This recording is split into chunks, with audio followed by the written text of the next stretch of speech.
신명기 24장입니다. 사람이 아내를 맞이하여 데려온 후에 그에게 수치되는 일이 있음을 발견하고 그를 기뻐하지 아니하면 이혼 증서를 써서 그의 손에 주고 그를 자기 집에서 내보낼 것이요. 그 여자는 그의 집에서 나가서 다른 사람의 아내가 되려니와 그의 둘째 남편도 그를 미워하여 이혼 증서를 써서 그의 손에 주고 그를 자기 집에서 내보냈거나 또는 그를 아내로 맞이한 둘째 남편이 죽었다 하자.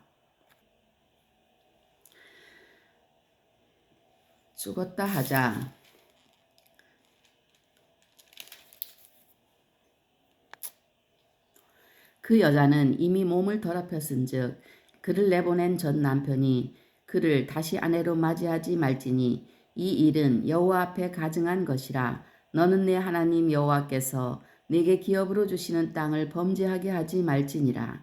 사람이 새로이 아내를 맞이하였으면 그를 군대로 내보내지 말 것이요 아무 직무도 그에게 맡기지 말 것이며 그는 1년 동안 한가하게 집에 있으면서 그가 맞이한 아내를 즐겁게 할지니라. 사람이 맷돌이나 그 윗짝을 전당 잡지 말지니 이는 그 생명을 전당 잡음이니라. 사람이 자기 형제 곧 이스라엘 자손 중 한 사람을 유인하여 종으로 삼거나 판 것이 발견되면 그 유인한 자를 죽일지니 이같이 하여 너희 중에서 악을 제할지니라. 너는 나병에 대하여 삼가서 레위 사람 제사장들이 너희에게 가르치는 대로 네가 힘써 다 지켜 행하되 너희는 내가 그들에게 명령한 대로 지켜 행하라.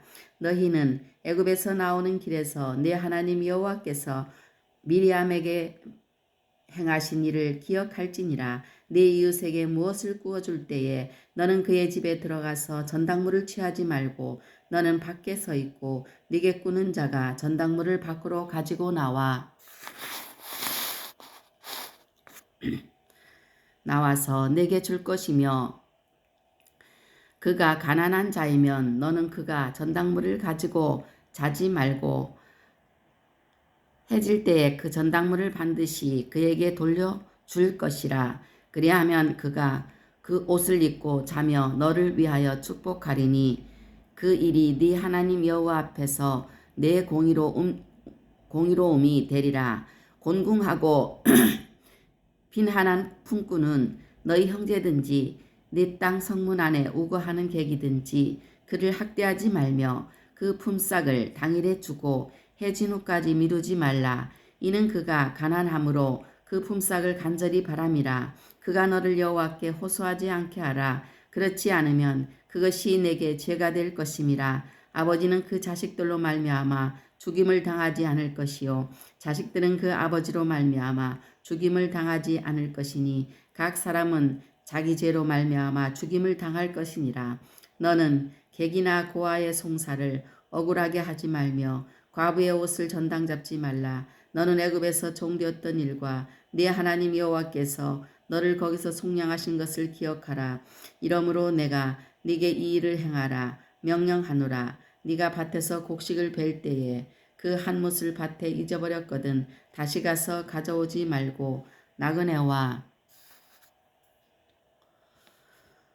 고아와 과부를 위하여 남겨두라. 그리하면 네 하나님 여호와께서 네 손으로 하는 모든 일에 복을 내리시리라. 네가 네 감람나무를 떤 후에 그 가지를 다시 살피지 말고 그 남은 것은 객과 고아와 과부를 위하여 남겨두며 네가 네 포도원의 포도를 딴 후에 그 남은 것을 다시 따지 말고 객과 고아와 과부를 위하여 남겨두라. 너는 애굽 땅에서 종되었던 것을 기억하라. 이러므로 내가 네게 이 일을 행하라 명령하노라. 아멘. 찬송가 583장 이 민족의 복음을 듣겠습니다.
아멘.